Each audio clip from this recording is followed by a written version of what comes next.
मेरे प्रियजनों, कोई तुम्हें भला बुरा कहता है तो तुम्हें घर छोड़ने की या भागने की जरूरत नहीं है। अगर तुम घर छोड़कर भाग रहे तो तुम रण छोड़ हो, डरपोक हो और बुरा मत मानना। हम सदा गृहस्थियों को एक बात बोलते हैं, हम भी आपके ही परिवार के, हम बहुत विनम्रता पूर्वक कहते हैं कि आप घर छोड़ करके अगर हिमालय जाओ और सोचो कि आपको भगवान मिलेगा, शायद भगवान बहुत देर से मिलेगा। महान वो नहीं है जो घर छोड़कर हिमालय जाए, महान तो वो है जो घर में ही हिमालय प्रकट कर दे। तुम अगर घर में हिमालय नहीं बना पाए तो तुम्हारा हिमालय जाना बेकार है। अगर तुम घर को मंदिर नहीं बना पाए तो तुम्हारा मंदिर जाना बेकार है। अगर तुम घर को ही अपना आश्रम नहीं बना पाए तो तुम्हारा आश्रमों में जाना बेकार है। अगर तुम घर में शांति नहीं पा पाए तो तुम बाहर भी शांति प्राप्त नहीं कर सकते। अगर तुम अपने मन में भगवान को नहीं देख पा रहे तो तुम बाहर भी भगवान को नहीं देख पाओगे। और बुरा मत मानना, तुमने अपने माँ बाप और गुरु में भी भगवान के दर्शन नहीं किए तो तुम्हें बाहर भगवान का दर्शन होना कठिन हो जाएगा। ये बात सावधानी पूर्वक समझना। और उसके लिए तुम्हें भागने की जरूरत नहीं। अगर तुम भाग रहे तो नंबर 1 के डरपोक। तो ज्यादातर आदमी भागता है, लुगाई से हैरान हो जाता है तो घर छोड़ के भागता है, पड़ोसी से हैरान हो जाता है तो गांव छोड़ के भागता है, अधिकारियों से परेशान होता है तो जिला छोड़ के भागता है, नेताओं से हैरान होता है तो प्रदेश छोड़ के भागता है। तुम नंबर 1 के भगोड़े हो। और ऐसा आदमी कोई काम का नहीं जो भाग रहा हो। और तुम जिंदगी में आज तक भाग ही रहे हो, कुछ कर भी नहीं रहे, हर जगह तुम भाग रहे। और महान वो आदमी कभी नहीं बनता जो भागता है। परिस्थितियां कितनी भी विकट हो पर यह भरोसा रहना चाहिए, मेरा परमात्मा निकट है।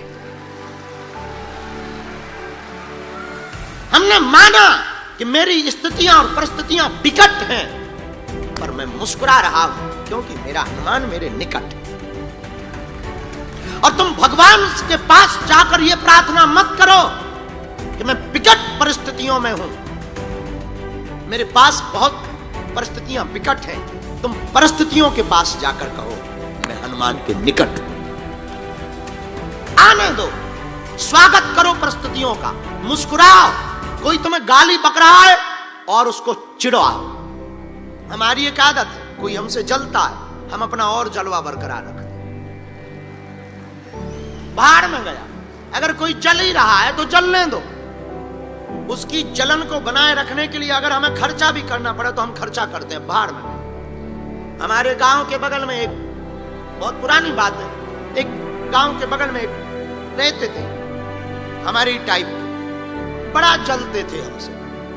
हम भी इतने उल्लू आदमी, उनके गांव में रोज चाय पीने ही जाते थे, कोई काम नहीं। 8-10 गाड़ी ली, 4-6 महात्मा लिए, 10-20 चेले लिए और बस उसके ही दरवाजे के बाहर हमने चेला बना रखा था।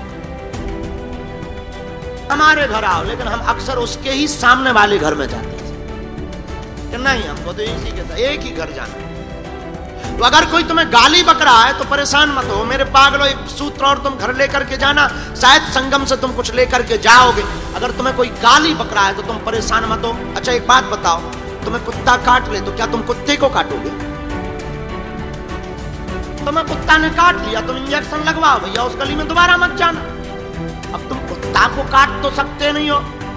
तुम्हें मच्छर काट ले तो क्या तुम मच्छर से सॉरी बुलवाओगे? तो हो नहीं तुम कि मच्छर से सॉरी बुलवाओगे। तो क्या करोगे? मच्छर ने काट लिया भैया, मच्छरदानी में रहो, मोर्टीन जला के रहो। और कर भी तुम क्या सकते हो? तो अगर कोई तुम्हें गाली बक रहा और तुम भी उसे गाली दे दो तो तुम में और उसमें अंतर क्या रहा?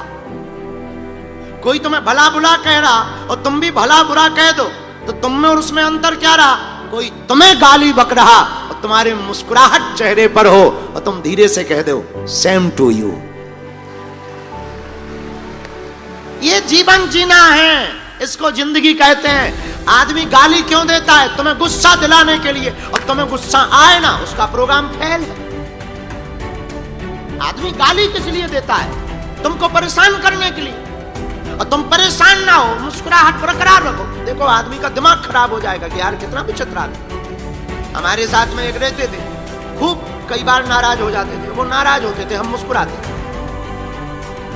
हाँ, तो हम आपको सूत्र देना चाह रहे हैं, मेरे पागलों, कोई भला बुरा कहे, हमें भला बुरा नहीं कहना। भगवान कोई तुम्हारी निंदा करे तो तुम घबराना मत। निंदा अक्सर उसकी होती है जो आदमी जिंदा होता है। जो जिंदा है उसी की तो निंदा है। जो मर गए उनकी निंदा सुनी?